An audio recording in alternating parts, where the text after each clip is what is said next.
ప్రియులరా, బాగున్నారా? దేవుని వాక్యాన్ని క్రమంగా చదువుచున్నారా? ప్రార్థించుచున్నారా? నేటి ధ్యాన వాక్యం యోహాను సువార్త 14వ అధ్యాయము 14వ వచనం. నా నామమున మీరు నన్నేమి అడిగినను నేను చేతును. నామమున మీరు నన్నేమి అడిగినా దానిని నేను చేసేదను అని ప్రభువైన యేసు ఇక్కడ మనకు వాక్కునిచ్చుచున్నారు. ఎంత గొప్ప దేవుడు! ఇది చాలా శ్రేష్టమైనటువంటి మాట. యేసు అన్న ఉన్నతమైనటువంటి ఆ నామమున మనమేమి అడిగినా దానిని ఆయన చేసేదను అని చెప్తూ ఉన్నాడు. ఒకసారి యేసు ప్రభు వారు యెరికో పట్టణానికి వెళుచూ ఉన్నాడు. ఆ పట్టణం యొక్క త్రోవలో ఒకడు భిక్షమెత్తుకుంటూ జీవనాన్ని సాగించేవాడు. యేసు వెళ్ళుచున్నటువంటి ఆ చప్పుడు వాడు విని ఒకరిని విచారించాడు, అయ్యా, ఏమిటి ఇంత జనసందడి పోతున్నారు అని. వారిలో ఒకడన్నాడు, ఇదిగో యేసు ప్రభు వెళ్ళుచూ ఉన్నారు, అతడు నిన్ను దాటుకొని పోతున్నాడు అని చెప్పాడు. వెంటనే వాడు, యేసు, దావీదు కుమారుడా, నన్ను కరుణించు అని కేకలు పెట్టాడు.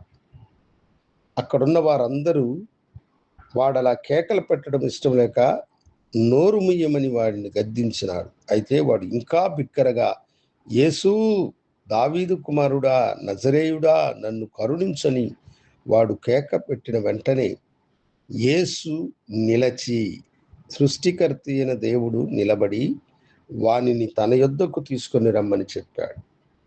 వాడు ఆయన దగ్గరకు వచ్చినప్పుడు యేసు వానిని చూసి, నేను నీకేమి చేయాలి అని అడిగాడు. వాడు, ప్రభువా, ఇదిగో నేను దృష్టి పొందాలని అడిగినప్పుడు యేసు వాని మీద చేతులుంచి వాడు దృష్టి పొందుకునులాగున ఆయన కృప చూపినాడు. వెంటనే వాడు కళ్ళు తెరవబడ్డాయి. తన తల్లి గర్భములో నుండి అంధునిగా పుట్టినవాడు, దృష్టియే లేనటువంటి ఒక మనుషుడు, చీకటి తప్ప తన జీవితములో వెలుగు ఎరగనటువంటి వాడు, ఈ ప్రపంచం ఎలా ఉంటుందో అని ఊహలతో గడిపినటువంటి వానికి ఆ ఊహలన్నీ మాయమై నిజస్థితిలోనికి వాడు వచ్చాడు. అంధుడైనటువంటి వానికి ప్రభు కండ్లు అనుగ్రహించి, దృష్టిని అనుగ్రహించి వాడిని దీవించాడు. వాడు పిలిచిన ఆ పిలుపే యేసు అన్న ఆ పిలుపు. అవును దేవుని బిడ్డలారా, మీరు ఏ ఇబ్బందిలో, ఏ బాధలో ఉన్నా యేసు మాకు సహాయము చేయుడి అని అడగండి. మీ వ్యాధి మిమ్మలను విడిచిపోతుంది. మీ అప్పుల సమస్య ప్రభువు తీర్చెదరు. మీ కుటుంబంలో ఉన్నటువంటి పరిస్థితుల దేవుడు మార్చెదరు. ఏ ఇబ్బందిలో ఉన్నావు, యేసు అన్న ఘననామమున నీవు అడిగి చూడు.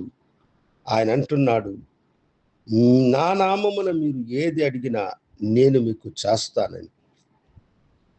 ఆ గుడ్డివాడు దృష్టి పొందుకున్నట్లుగా నీ జీవితంలో ఒక అద్భుతమును చూడాలని నువ్వు అనుకుంటున్నావా? ఇప్పుడే యేసు వైపు తిరిగి, యేసు నాకు సహాయము చేయండి అని అడగండి. ఆ కనికరము కలిగిన దేవుడు తన నామమును బట్టి మీకు మేలు చేయును, మిమ్మలను ఆశీర్వదించును, మీరు అడిగే వాటిని అనుగ్రహించును. అట్టివారు నాతో కూడా ప్రార్థనలో ఏకీభవించండి. గనుడా, పరిశుద్ధుడా, నీ బిడ్డలను నీ కృపాకరములకు అప్పగిస్తున్నారు. మీ వైపు చూసి మొరపెట్టినప్పుడు వారికి సహాయం చేసి దీవించి ఆశీర్వదించమని యేసు నామమున అడిగి వేడుకొంచున్నాము తండ్రి. ఆమేన్. శుభోదయం. ప్రభు మిమ్మలను దీవించును గాక.